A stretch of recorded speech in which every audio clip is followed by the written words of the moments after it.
Going on, ladies and gentlemen of the internet, we need to talk about wealth inequality in America. This is a topic of conversation that gets very taboo when it comes to the personal finance space because everybody is so up in arms about wealth inequality and how the 1% own essentially 90% of the wealth in the United States. I am not the type that gets all up in arms about this. I think that yes, there is such a vast gap between the people who have and the people who don't have, but I'm also somebody who believes that if you actually manage your money right, you can better your financial situation in all facets, including wealth building. So, we're going to do a couple of things in this stream. We're going to check out this video from Humphrey Yang talking about wealth inequality. And then there were some great comments that my team found from this video that go into topics like systematic solutions and policy, root causes and economic history, taxes, and more importantly, at the very end of this, I'm going to show you at least some tips that you can use right now, regardless of your financial situation, to better your situation down the road in the future. Yes, I am basically going to be telling you that this is what you can do to do it. But at the end of the day, you got to actually put in the work. So let's check out this video from Humphrey Yang on wealth inequality in America has never been worse, and the middle class has disappeared. Most people have no clue about how severe wealth inequality has become in America and how much worse it's getting. There's a YouTube video by user Paulette Zane where he references a study done by a Harvard economist and professor, and the study asked 5,000 Americans how they believed wealth was distributed in the United States. The group was first asked what they thought the wealth distribution in America looked like. Dividing up American wealth into 5 segments, the participants came up with the following, a bar chart that looks like this, with the top 20% owning a little bit more than half of the nation's wealth and the bottom 20% owning just a sliver of wealth, no more than 5%. Participants were then asked what they thought the ideal. And if you ask a lot of people in the United States, or just people in general, what they believe the actual split is within wealth, like when it comes to wealth, you probably get numbers like this, where people think the vast majority of the wealth is by this segment over here. And then the segment on the left, those that are in the bottom 20% have very little. We all believe that. We all know it's true. But when you see it, it's going to be way worse than what we have thought Distribution should be. Over 9 out of 10 participants said it should look something like this, slightly more equally distributed, but the top 20%. And believe it or not, this right here, this is actually realistic. You could get to a place, not necessarily where the top 20% has this little bit, but where like the bottom 20% and the bottom 60% overall actually has more than what they do now. And that just comes from money management, which we will talk about later on in this stream. But as someone who grew up broke and grew up on Section 8, food stamps, and all of that, I know that this can be a reality. Of course, still own quite a bit of the nation's wealth. Before I show you what the actual distribution looks like, many of you might actually point out that, hey, this YouTube video was done like a decade or 12 years ago. Surely the answers could have changed since then. But the reality is that human behavior and thought process seldomly changes that quickly. Answers have stayed pretty consistent even though time has passed. In fact, in 2020, CBS did a morning show where they asked random mall shoppers what they thought wealth distribution in America looked like with pumpkin pie. The pie was to represent total American household wealth, and it was cut into 10 slices. The subjects were then asked to distribute those 10 slices into the same 5 segments. The usual distribution they chose looked like something in this picture. So I saw this, and this is probably the most unrealistic depiction of wealth, like distribution, that I've probably ever seen, because this suggests that like most of the wealth in America is in the middle class. And as we've seen in current days, even back probably when this video was actually made, that has never been the case. It has always been that, yes, a majority of the wealth is in the upper middle class and wealthy segments of here. And unfortunately, with the current years, thanks to the pandemic, thanks to a lot of policies within our government, the middle class has just been shrinking to the point that it's barely existing. This person allocated most of the pie to the middle class. In fact, all of the subjects during that segment displayed similar results to that of the original study done by the original video. That goes to show you that there's still a huge misconception about how wealth is actually distributed within the United States among its own citizens. Okay, so the actual distribution looks like this. The top 20% of Americans own over 80% of the nation's. This is supposedly how it is in real life. This is kind of ridiculous, even for me who believes in capitalism, for me who someone who believes in free markets.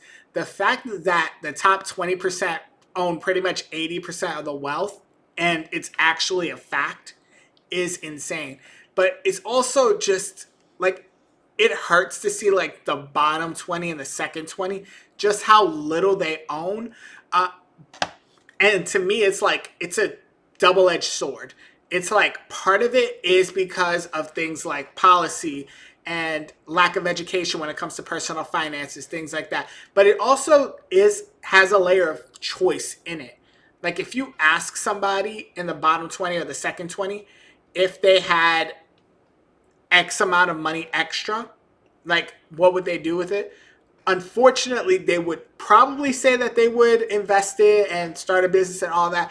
But with human behavior, and we kind of seen it with like stimulus checks where we would get them, a lot of times it got spent on nonsense, if I'm being honest. I seen people in Harlem where I grew up spending it on shoes, clothes, accessories, electronics, when they were supposed to use it on necessities like food, paying their rent, because at the time of the pandemic, we all weren't working. And unfortunately, that's the reality when it comes to like the bottom 40%. There's a good percentage of us that are trying to just survive and just pay our bills. But then there are some within that range that have a little bit of discretionary income, but just choose to spend it on nonsense.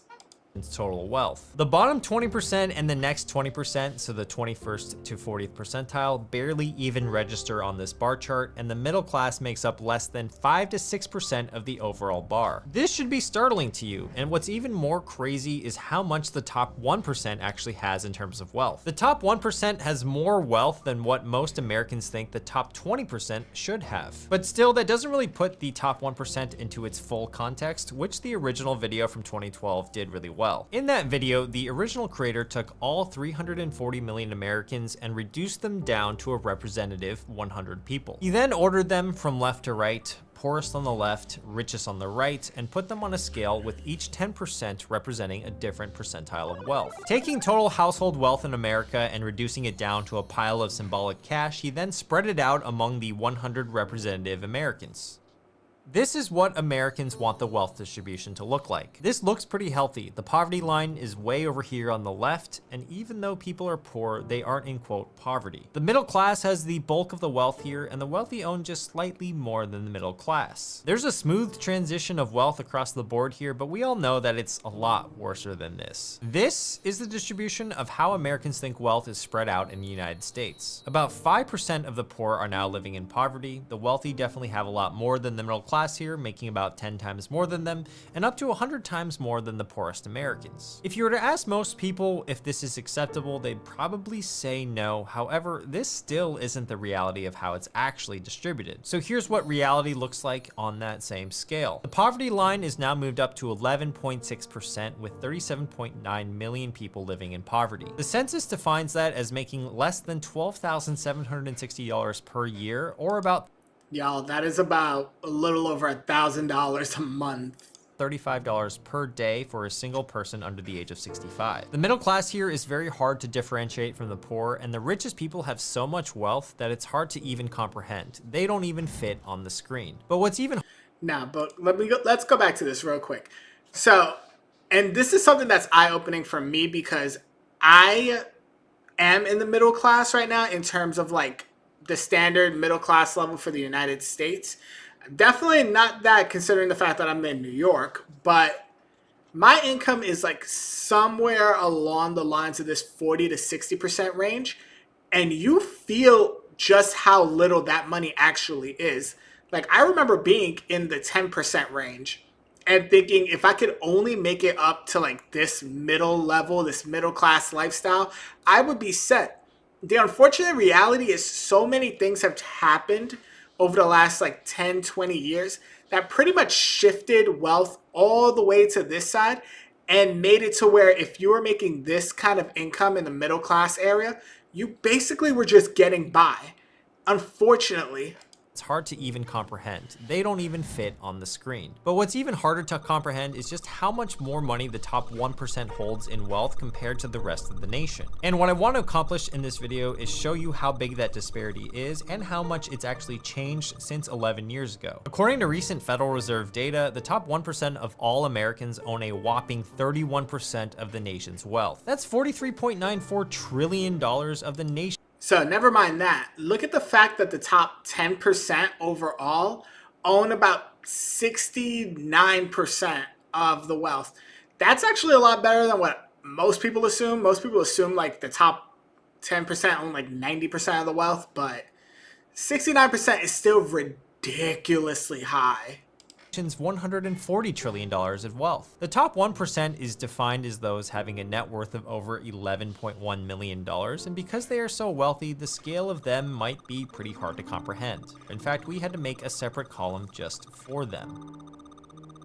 If we expand our parameters slightly, the top 10% own 69% of the wealth of the entire nation, while the remaining 90% of people own just 31% or a third of the nation's wealth. What that means is that the majority of wealth, close to 70%, is concentrated in the hands of few. What's even crazier is that the bottom 50% owns just $3.44 trillion of wealth. That means the entire bottom half of the population in the United States owns just a mere 2.45% of the entire nation's wealth. The crazier part though is that even though you think that's bad, that's actually an improvement since 2012, where the bottom 50% just owned 0.87% of the nation's wealth. That means the bottom half of the population has nearly doubled their total household wealth since 2012, but that doesn't really matter because the top 1% also grew their wealth considerably. It's important to understand how wealth inequality has changed because that gap has certainly widened over the years. According to the Organization for Economic Cooperation and Development, they conducted a 2018 study on wealth inequality across 28 industrialized countries, and one of their primary findings was the following. Quote, out of the 5 countries for which several observations are available, wealth inequality increased in the US and the UK since the Great Recession in 2008. These changes are associated with falling home prices, lower rates of home ownership, but higher prices of financial assets and the recovery benefiting the top of the distribution. With that being said, let's take a look at wealth distribution within the United States from 1989 to 2012 all the way to 2023. In 1989, the distribution in the United States looked closer to this. The top 1% owned 22% of the nation's wealth, still quite a lot, but nowhere near what they own today. The top 10% in its entirety owned 60% of the nation's wealth, and the remaining 90% owned 40%. The bottom 50%, they only own 3.79% of the wealth. In 2012, when that video was published, the distribution looked like the following. The top 10% owned 67.96%, or 68% of the nation's wealth, rounding up,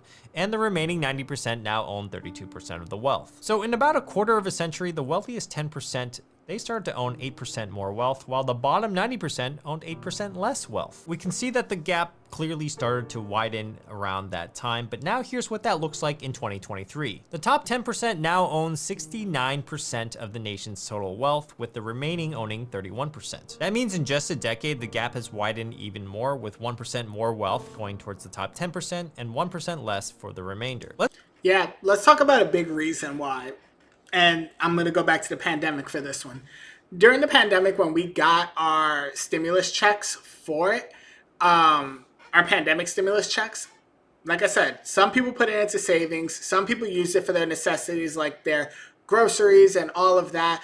But a lot of people use it to spend money on ridiculous junk, which means that this money, which was essentially printed, like, fake money, printed, cut a check for everybody, that then went to the richest people. That's why if you ask a bunch of millionaires and billionaires what would happen if you took every single person in the United States and just split all the wealth so everybody had an equal amount, a lot of them would tell you that within 10 years, all of it would funnel right back to the people at the top. Why? Because the people at the top have certain business histories, they have contacts, they have resources that they've accumulated pretty much their entire professional careers, to where they know how to build a business to provide products and services that people are willing to spend money on. And the people that don't have all of these or any of these skill sets or any of these contacts or any of these resources will just consume the products and services that were given by the people who have built them, thus funneling that money from those who can't do it to those who can. Unfortunately, that is the reality of it, and that pretty much has caused this economic inequality to just spread wildly, especially ever since 2020. Let's look at the top 10% wealth and just look at how it's changed from 1989 to 2012 to 2023. 22.67% of the wealth in 1989 went to the top 10%. That number changed to 29.13% in 2012, and now 31.26% of the nation's wealth is concentrated among the top 1%. Now, I'm no statistician here, but this trend is clearly disheartening. One thing I was wondering was, how do other countries fare? Are they seeing the same trends that we are seeing, or are they seeing their wealth gap, decreasing? Well, that same study from 2018 looked at 28 other countries like Denmark, Germany, Canada, Japan, and Italy, and it found that the wealth disparity in the United States is unrivaled by any other industrialized country. On average, across all of these global countries, the top 10% would own 52% of their respective nation's wealth. This is considerably different from what we experience here in the United States, so much so that the United States is a crazy outlier among other countries. Looking at this graph, the most offending countries in terms of wealth inequality would be the Netherlands and Denmark after the United States, but you can still see that United States here is a clear outlier. One of the biggest reasons I think the United States has such a wealth disparity between the top 1% and the rest of the population is due to the fact that in the US we have the sheer most amount of billionaires that live here. According to Forbes, the United States has the highest number of Forbes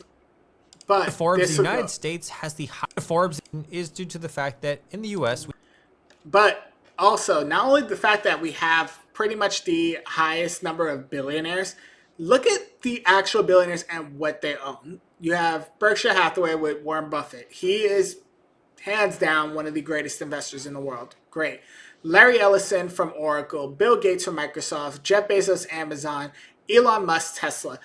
Just with these people alone, they pretty much own parts of some of the companies and brands that you and I use on a day-to-day basis, whether it is Tesla's, whether it is Amazon, Whole Foods, Prime Video, Microsoft products, Xbox for all the gamers, PC gaming, pretty much all run through Microsoft through Windows. Heck, my computer runs off of Windows.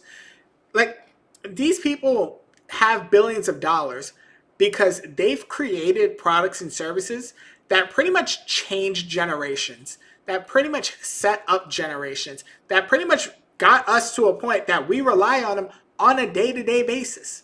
That's why they were able to accumulate so much money. We have the sheer most amount of billionaires that live here. According to Forbes, the United States has the highest number of billionaires with 735 publicly listed billionaires, followed by China with 698 billionaires and India with 237. Germany and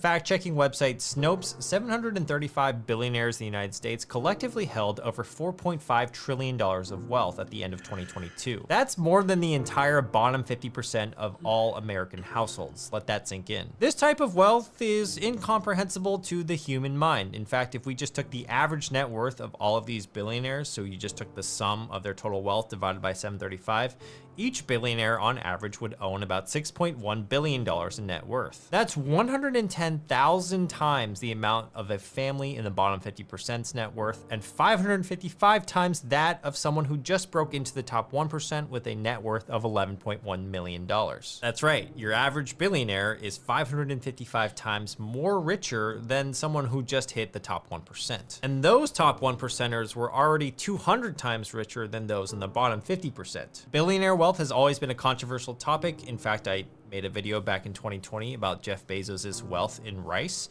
and usually the attention does go towards these individuals like Jeff Bezos or even Elon Musk. Let's actually take a look at Elon Musk's total net worth of $248 billion, and let's try to put it into perspective. The New York Times did a fascinating article about a year ago on Jeff Bezos' wealth. They did a bunch of cool visualizations, but this was back when Jeff Bezos was the #1 richest guy in the world. But since Elon now holds that title, let's actually do the same visualizations just in Elon Elon terms, shall we? This right here is a Toblerone chocolate. The height of one of these is about 1.05 inches tall. Let's pretend for a moment that the height of this Toblerone chocolate represents the median wealth of a household in the United States, or about $121,700. We can then start stacking Toblerones one on top of each other, just like so. So that means this stack of 3 would represent about $365,000 of total wealth. And if we kept stacking these Toblerones all the way up and up and up and up, how tall do you think we would have to stack these Toblerones to get to Elon Musk's wealth? Well, let me tell you, Elon Musk's net worth would stretch upwards all the way to the height of Mount Everest. Yeah,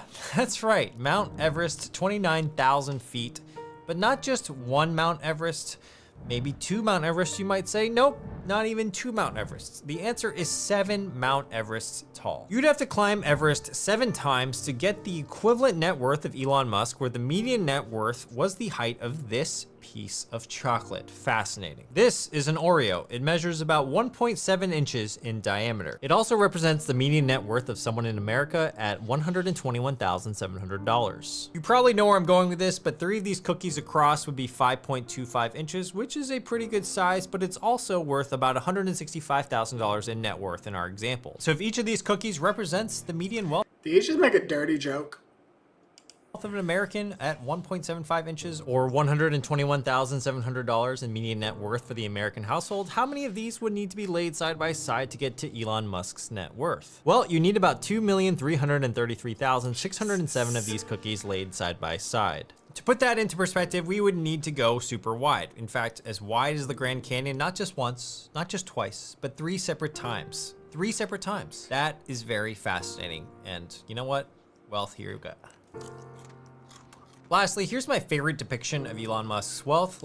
Okay, it seems like he's just going in on Elon's wealth, so we're just gonna leave this video.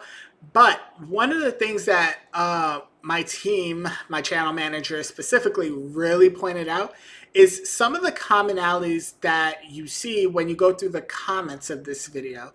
So much so that we actually came up with some topics based on some of the more popular comments in this video. So we're going to go through this list and we're going to just come up with why wealth inequality got so bad, or how it got so bad, and what can the average person actually do to better their own financial situation and get out of whichever level they're currently at, whether you're bottom 20, next 20, middle class, just to be sure you have a little breathing room, especially with the way that the economy is going today. So first thing was about systematic solution and policies. So there was 2 comments that stood out to my channel manager regarding this. And the first one was about the solution I've always imagined is having companies have more employee-owned stocks. So with a lot of startup companies, when they go to attract talent, they tend to offer stock as a part of their compensation package. So they'd be like, oh, we will give you, you know, $60,000, $70,000, $80,000 a year plus X amount of money in stock. Especially if you actually go to some of the bigger publicly traded companies like your Amazons, your Facebooks, your Googles. They really do provide a lot of stock options in terms of RSUs for their employees as part of their compensation plan. However, that is not the easiest thing to do when you've realized that only 1% of companies are actually publicly traded. So, look, I'm going to actually Google this. What percentage of companies are publicly traded? So if I go right over here, bring it back to the screen. According to Google, a vast majority of companies are actually private, with less than 1% of U.S. businesses being publicly traded. For U.S. companies with revenues of over 100 million, approximately 87% are privately held. So if a vast majority of companies are privately owned, they don't have stock options that they can just give to their employees in order to keep them, or in order to further compensate them for the work that they're doing. Wait, will they'll tap in got you for life? You know what? I appreciate all the messages, but I don't know what is going on in my Kick chat right now. But that is the problem there. And then this one really got my attention where it says return to the 1960s tax policies would be a great first step. And then a bunch of people asking, how does this even happen when it comes to wealth inequality?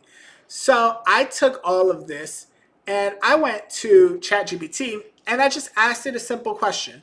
I said, hey, ChatGPT, I have a question regarding wealth inequality in the United States.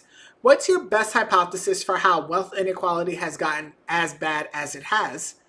So it said, it actually gave us quite a bit of information as to what could have led to our current state of wealth inequality in the country. So, first one being the structural layer, policies, taxes, and deregulation. So, starting in the 1970s and early 80s, the US began shifting towards what economists called neoliberal economics, emphasizing deregulation, privatizations, tax cuts, especially for corporations and top earners. Now, in my very little time of caring about politics, what I tend to notice is that uh, governments, politicians, they will do this for one of two reasons. One, in the very minor but very true facet, they are getting some kind of back end deals for having for pushing some policies like this. But also, policies like this tend to get pushed whenever you need to stimulate an economy. So let's say now we're possibly going through a recession. So more legislation similar to this would probably go out there to convince more people to start businesses, take out loans, spend money, because all of that drives the economy forward. And you want to make sure that you're keeping that flow going. So going through this list, you had tax policy. Top marginal tax rates were dropped from 70% in the 1970s to around 37% today. Now, let's think about that. For every $100 that a mark for every $100 back in the 1970s that you made in this like top tax bracket, you were getting charged 70% of it. Nobody wants to pay 70% of their money. People in certain parts of Europe do it, but that's because they get certain public benefits for it, like free healthcare, free education. Some love it. Some people say they hate it and wish that all of that was privatized. Unfortunately, I have no knowledge about European like policy and taxation, so I can't even help you with that part. But I can tell you as a US citizen, as someone who makes a middle class income, I would hate it if I was paying 70% top tax rate. But the fact that it got dropped to 37% today, which in my opinion is still even too high. Capital gains, where the wealthy make most of their money, are taxed at a lower rate than wages. So the rich literally earn more money for being rich. I know I went on a little rant, but let's go through all of that. So people who are in the highest tax brackets, let me see, what's the highest tax bracket right now in the United States? Highest tax bracket, US. So 37%, that is basically somebody who's single that makes $626,000 or a married couple that makes $751,000. Okay, so keep these numbers in mind. That means if you are in those tax brackets in the 1970s, you were getting taxed 70% at the top rate. Not meaning that 70% of your total income was being taken. No, it's a progressive tax system. But basically, once you hit the top level, you were getting taxed 70%. That got lowered to 37%. That means top earners, people who made that kind of income, they were saving more money because they weren't getting taxed at nearly as much. And then the whole thing with capital gains is why I really wanted to make this video.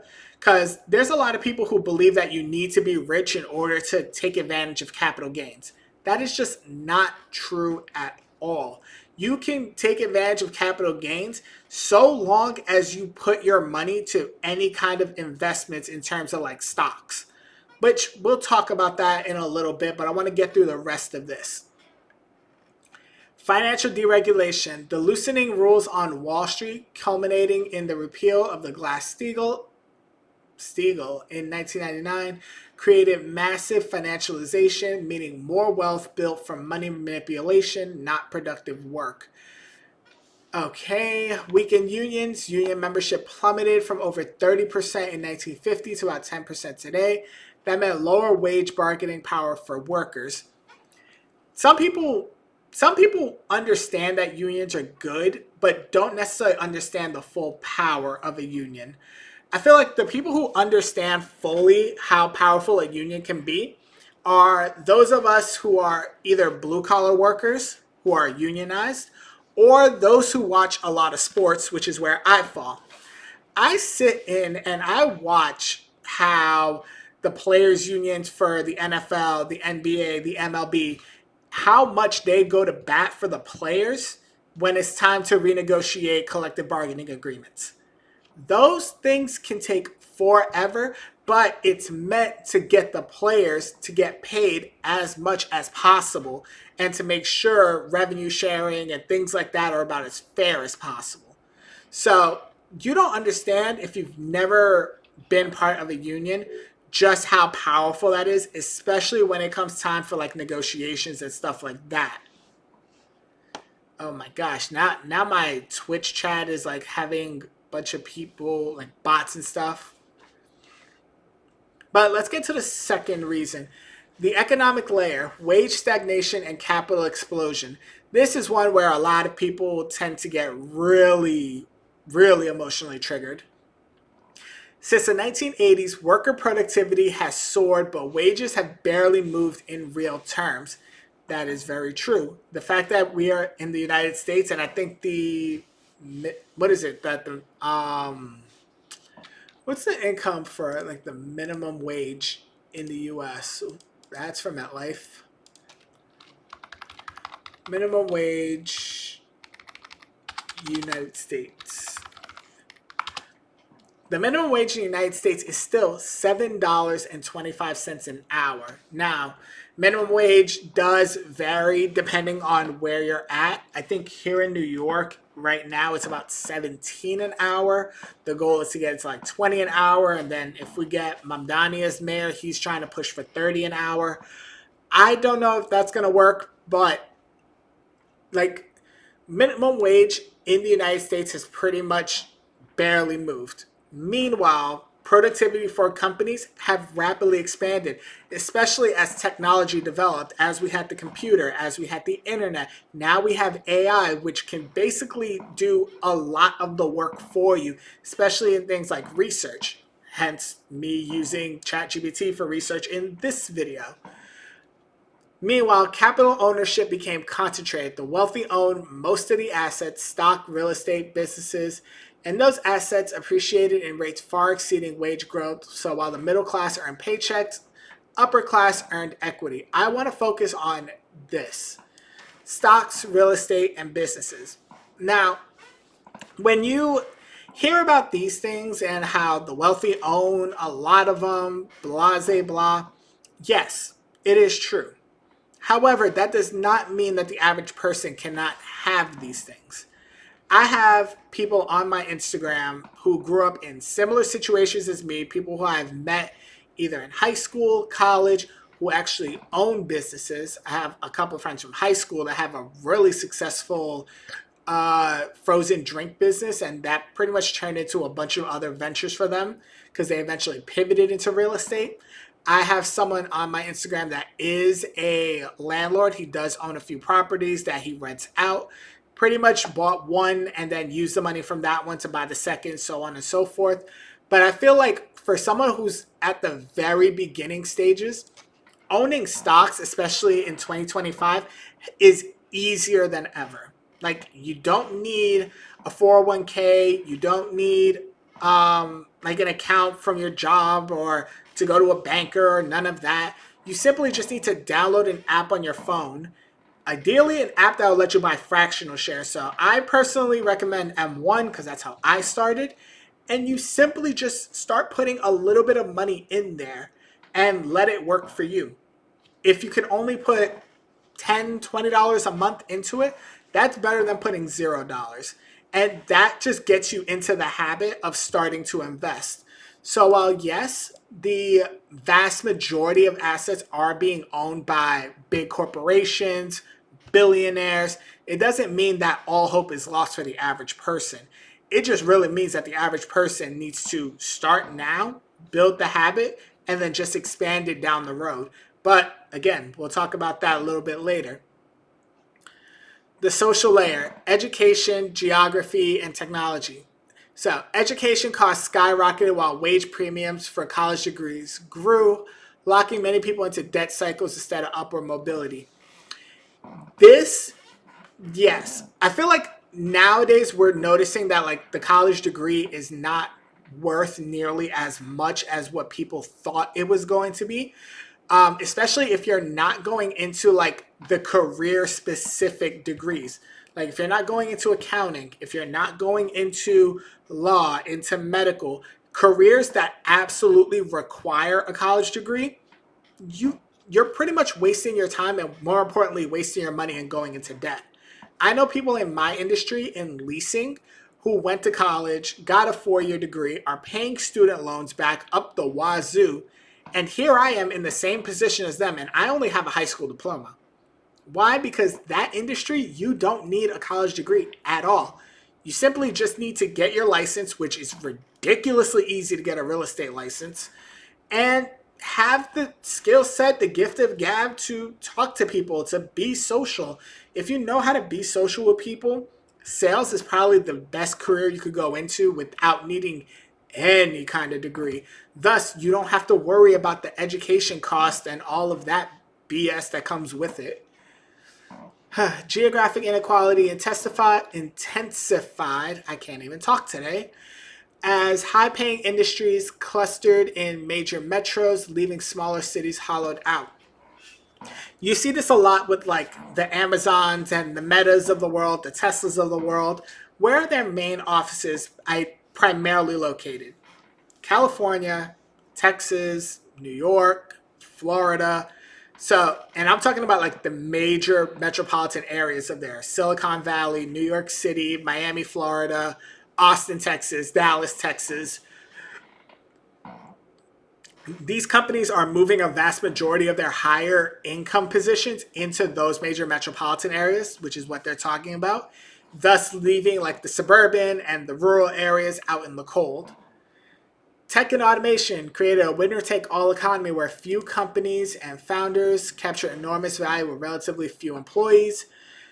This you could do pretty much anywhere. Like I know content creators that, not that I know them personally, but I have seen them on YouTube. They do their entire content production with just them and ChatGPT. Hey, Ami, I checked your videos. Seems you're a new and kick, not yet affiliated. I got a proposal about sharing your stream. No, I'm good. Thank you so much, Vine Media, but I'm okay. But yeah, like a lot of content creators now, especially the faceless channels, it's just them and AI services. They have a service for their thumbnails, they have a service for their video creation, their script writing, voiceover work, and they will crank out tons of videos just from that. So it's getting ridiculous, but this part right here with tech and automation, that is not something that is exclusively to rich people, poor people, whatever, whatever. That is accessible to anyone. ChatGPT's premium service is like $20 a month. The psychological layer: financialization of culture. The US also developed a cultural obsession with individualism and the myth of mediocrity. People are taught to see success or failure as purely personal. If you work hard, you'll make it, which masks structural barriers and reduce pressure for systematic reform. Combine that with consumerism, and you get people chasing lifestyle inflation instead of asset ownership. Many middle-class households became asset poor but debt rich thanks to credit cards, student loans, rising housing costs.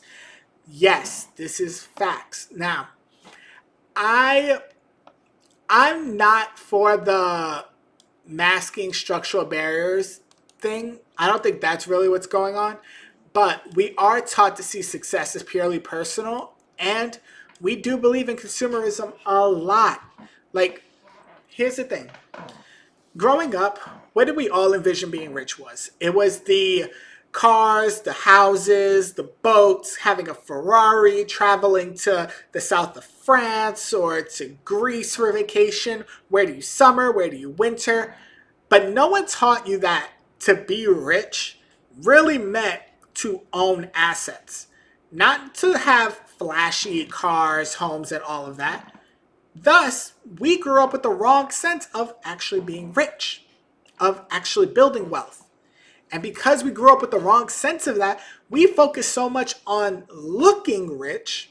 That's why you see people in Miami renting out Ferraris and freaking Lamborghinis every time, instead of actually owning companies, owning parts of companies, owning stocks, shares, real estate. It's not the sexy thing, so nobody really does it.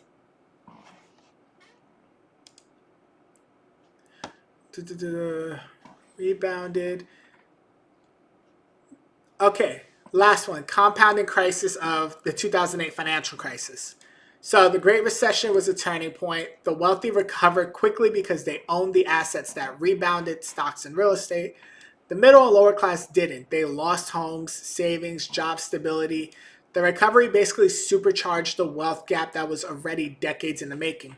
And this goes to what I was talking about earlier when it came to the 2020 pandemic. Things like the pandemic, the 2008 financial crisis, they are known as like turning points when it comes to personal finance and wealth building, because it changes the facet of like who gets rich. Like people, how do I say this properly?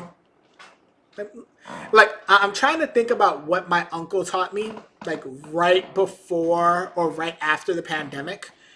One of the things he taught me was that moments like these are what changes people's financial lives forever, whether it's really good or really bad. The only difference between the two is whether or not you own assets. And I'm not talking about needing to own tons of properties or needing to own a big percentage of a company. No, I'm talking about even owning just fractional shares of a company does wonders for your personal finance, for your financial life, for your wealth building journey, because those pivot points, you get to ride that wave as well. I don't know why people seem to think that you need to own a lot already before you can be seen as successful. Whew, that was a lot. But let me see. What else was I gonna tell y'all? Oh, this. This is basically the gist of what I'm saying in this whole stream. Is the fact that if you want to build wealth, if you care so much about wealth inequality and you want to better your own situation, you need to learn this quadrant here.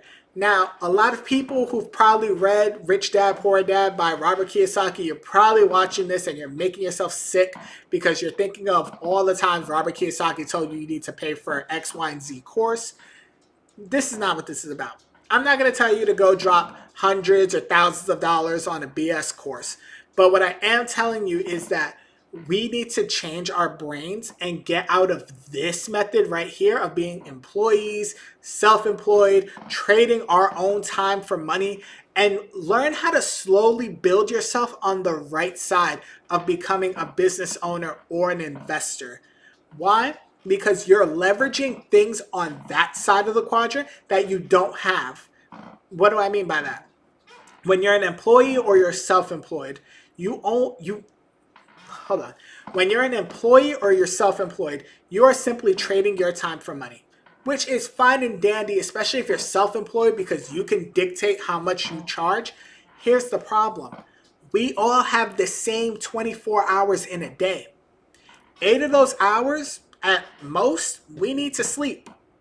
8 of those hours we spend working, and 8 of those hours are spent up in the air. Don't know if you're working extra to make more money. Don't know if you're using it to spend time with your family, your friends, your personal life. But All is to say, we only have 24 hours and we are one person each. So why do we need to go to the right side? Because the right side of this quadrant takes advantage of things that you don't have as a singular person. Think about being a business owner. What are you leveraging there? You're leveraging other people's time.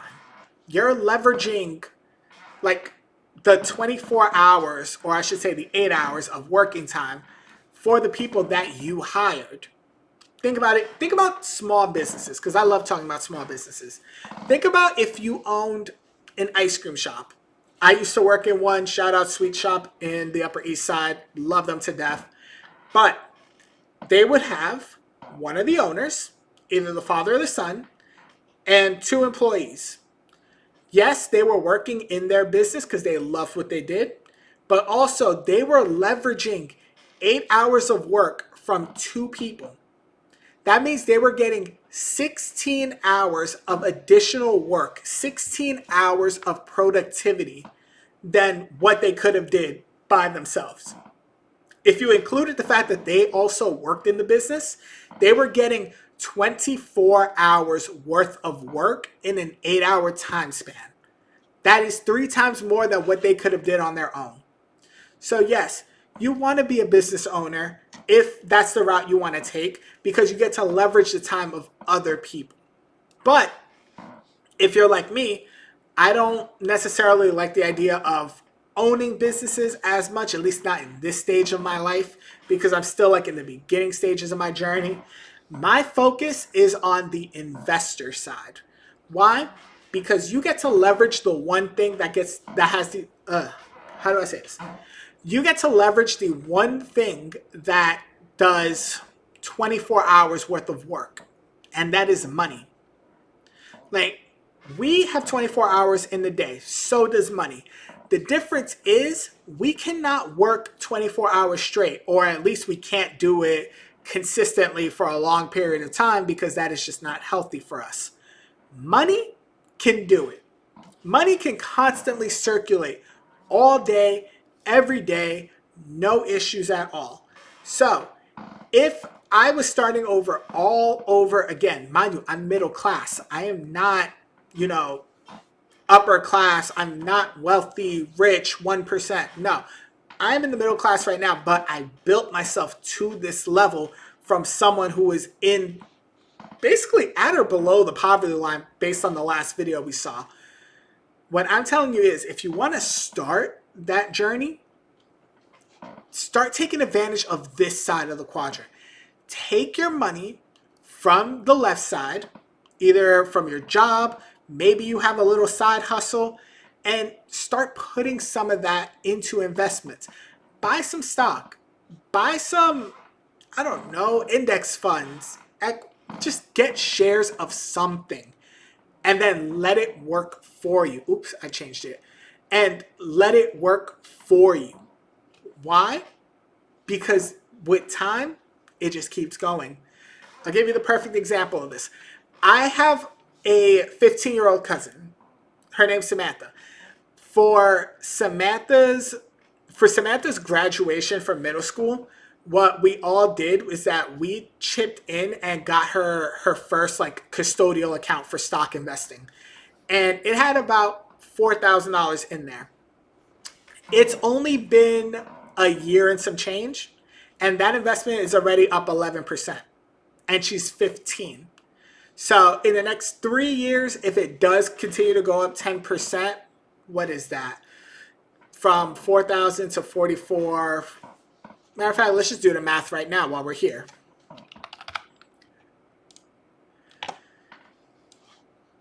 Oh, let me move this up. $4,000. It went up 10%. 1.1. So right now it's sitting at about 4,400. She's 15. So in 3 years, that thing will grow 1, 2, 3. If it stays at 10% increase, it'll grow to $5,800 by the time she hits 18.